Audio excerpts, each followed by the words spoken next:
Alright, let's talk about you. The protagonist, the chosen one, the misunderstood genius whose potential is just waiting to be unlocked. You step into a cafe. Music swells in your head. Maybe it's the anime opening theme. Maybe it's lo-fi beats, but in your mind, you're that person. Mysterious, important, someone people turn to glance at. Except, no one does. You're just some dude ordering an overpriced coffee with the last dollar bill in your wallet. But the brain? Oh, the brain loves to gas you up. And that's where the main character syndrome begins. Spotlight effect, social anxiety buff.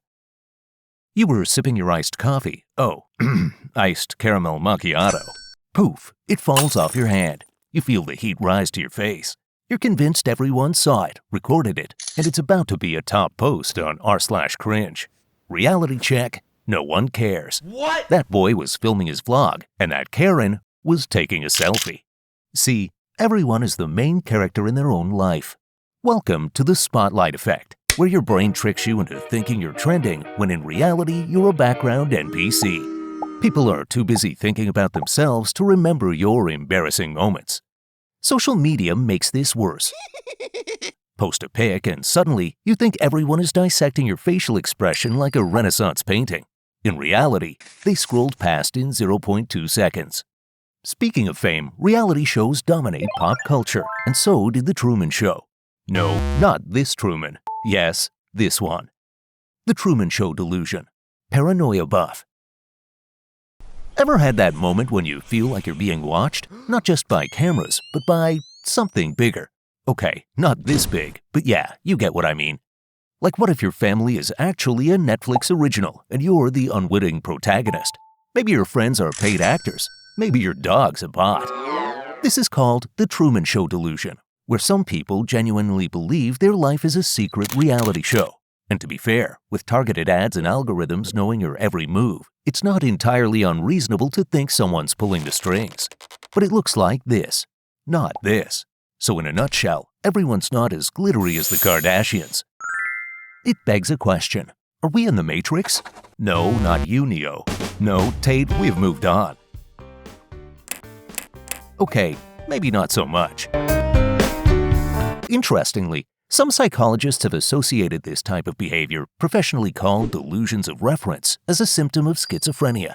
Hey, relax, you most likely do not have schizophrenia, but you might have what's called the narrative fallacy. Narrative fallacy, destiny mode activated. Talking about protagonists takes us back to the thought that life must be a script. We can understand this by dividing the world into two types of people. The loner, who got cheated on but got his revenge, becoming a protein prophet. You must have heard the phrase, "This is my redemption arc."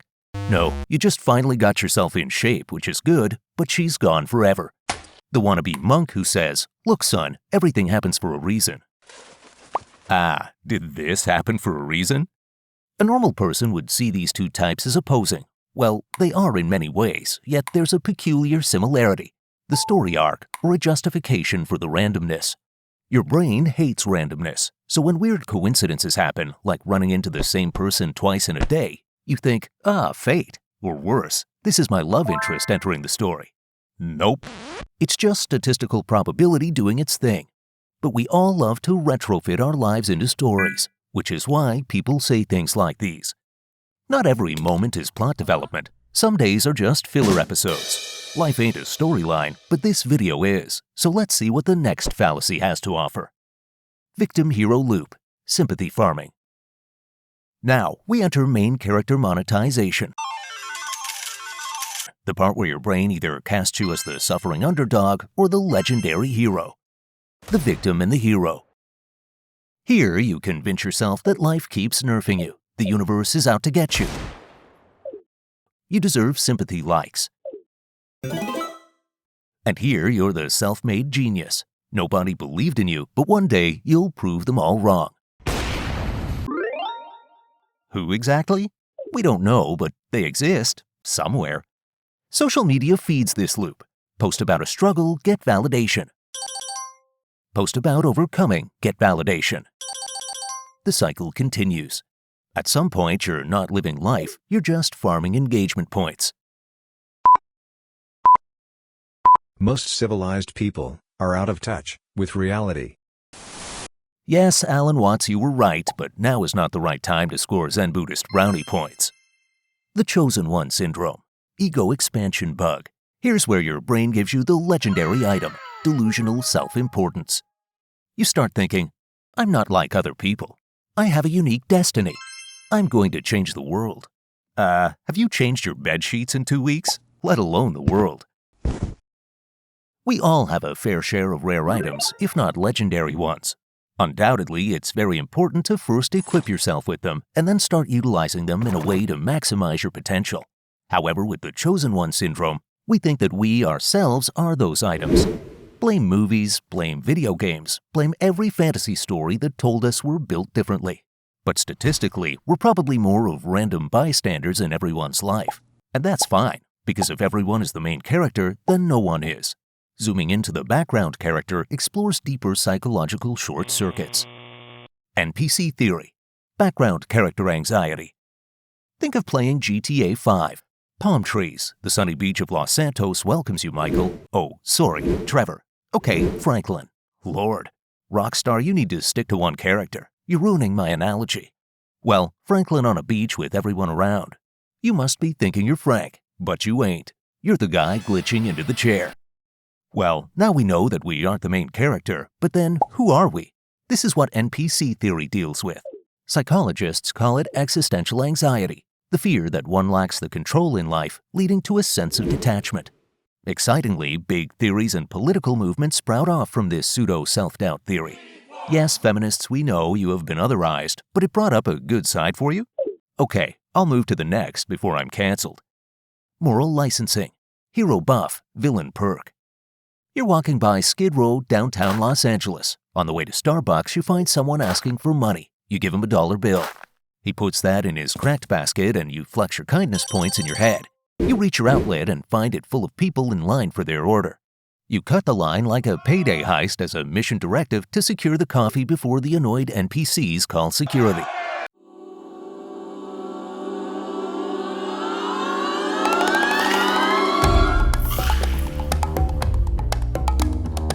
What you did there was hero buff through donation and villain perk through cutting the line. We have a tendency to justify unethical behavior after doing something morally good, as if we are earning a pass for bad actions. Being moral doesn't call for a balance between good and bad actions, but it's the constant struggle to pump up your hero buff points. Final boss syndrome. The pre-game mortality crisis. Imagine, me, the guy who wanted to marry his ex. OMG, she finally accepts me back. We're at the wedding, the stage is set. I take the ring ready to slip it onto her finger, and then she dies. Okay, this might be a bit extreme, but let's be honest, we've all had that thought. What if I don't make it? What if I die before I hit my financial goals, before my wedding, before I become a parent, or before my kid's wedding? It is the irrational thought that you might randomly die right before experiencing something you've been looking forward to, like a movie premiere, or a long-awaited trip, or GTA 6. Okay, we all might actually die before it gets out. Basically, the intrusive thought that your autosave is about to get wiped right before the final update drops.